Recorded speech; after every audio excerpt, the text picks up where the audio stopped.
Hey there, Jake here from CVP. Today we are taking a look at 3 of Canon's series of hybrid primes. This includes the newly announced 24mm and 50mm f1.4 and the 35mm f1.4 that was announced with the C400. With these they also announced the new 70-200mm f2.8 hybrid zoom, which we've looked at in another video. These new primes have been clearly designed to be used together.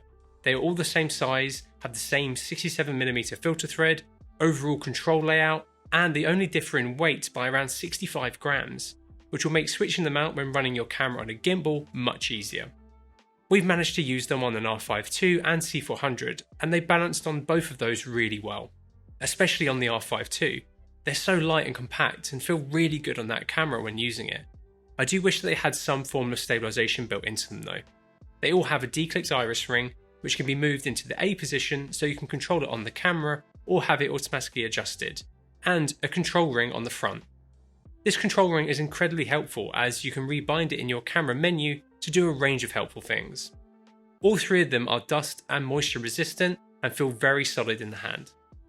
The 24 and 50mm lenses we have with us today are very early pre-production units, so the performance we are evaluating can change between now and final production units hitting end users' hands. We only had these lenses and the 70-200 for about 48 hours, and we've not had long to turn around these videos, so please let us know if you have any more questions down below. Anyway, let's check out how these new lenses perform. These lenses have been designed to cover a traditional 36x24mm full frame sensor. So for our tests, we chucked it onto our R5 II with corrections on and a red V-Raptor, which does not have any lens correction profiles at all. We then captured some frames across a range of different focal lengths, apertures, and focus positions using our consistent lightbox. Looking at our R5 II images first with corrections on, we can see that across all 3 lenses and all our tests that the illumination for them is excellent. However, if we look at the Raptor clips and our R5 II images with corrections off, we can see fall off across them all. The 24mm has some hard vignette on the Raptor thanks to its wider sensor, and even on the R5 II we can see some vignetting towards the corners, which does stick around even when stopped down. Both the 35 and 50mm have no such hard vignette, and while they do have fall off, it's not as aggressive as the 24mm.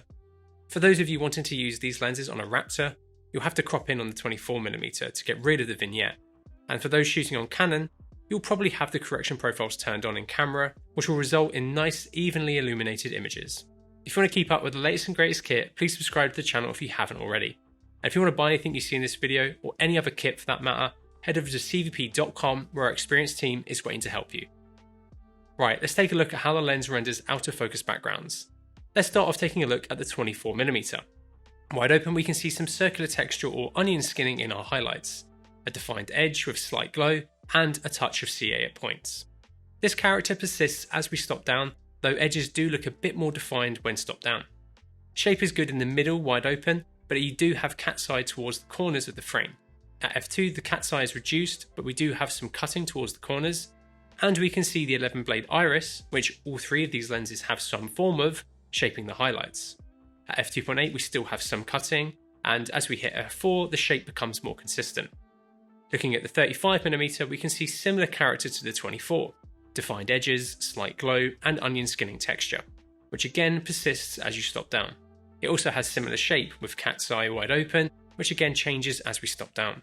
35mm definitely has less CA though around our highlights overall. The 50mm is similar again, but I think it has a touch more green towards the corners around the highlights.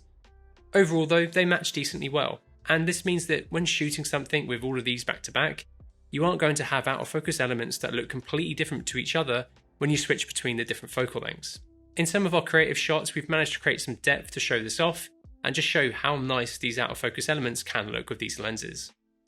Next, let's have a look at how the lenses can resolve our focus chart. For these we are using our Canon R5 II in its full 3x2 stills mode and moving the camera further away from the chart to match framing as much as possible between the focal lengths. We also have all the profile corrections on in camera. Wide open the 24mm is very sharp in the centre of the frame, though we can see a touch of purple fringing which goes as you stop down. It does bite up a little bit as you stop down, but wide open it is very sharp. The 35mm in the centre also performs really well but has a similar little bit of CA. However, resolving power is great overall here. The 50mm has the most amount of CA wide open and the worst resolving power overall, but it's still good wide open.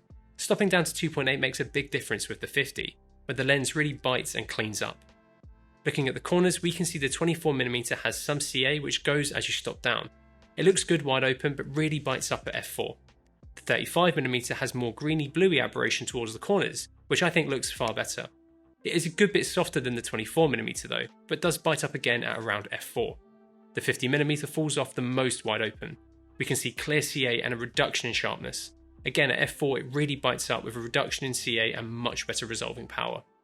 The performance of the 24 and 50mm will most likely improve with in-camera correction refinements, but they all perform well overall, especially in their centres, and if you want proper edge-to-edge sharpness, stopping down will be the best way to do so. When it comes to distortion, I shot stills with our distortion chart with corrections on and off, with all three lenses on our R5 II in RAW and JPEG. The 24mm with no corrections has some pretty aggressive barrel distortion, which is corrected out with the profiles.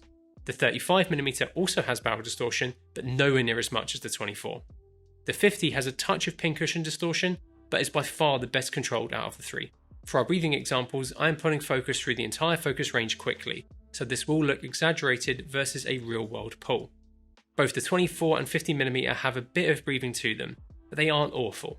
The 35mm definitely has the least out of the three of them though.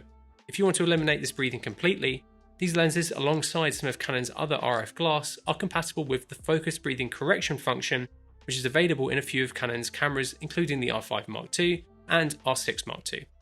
This function behaves similarly to other systems. It crops in digitally to allow the camera to hide the change in field of view that can occur with breathing. When it comes to close focus, the 24mm can focus down to 24cm, the 35mm is 28cm, and the 50mm can focus at 40cm. These aren't too bad and are pretty comparable to other mirrorless primes on the market. All three lenses feature both nano USM and VCM motors and are of course, just like the rest of Canon's RF lenses, focused by wire. Though focusing with them is quite nice once you've toggled linear manual focusing in the menus of Canon cameras. But for most, these lenses are going to live in autofocus mode, and when we use them on the R5 II and C400, the focus works really well.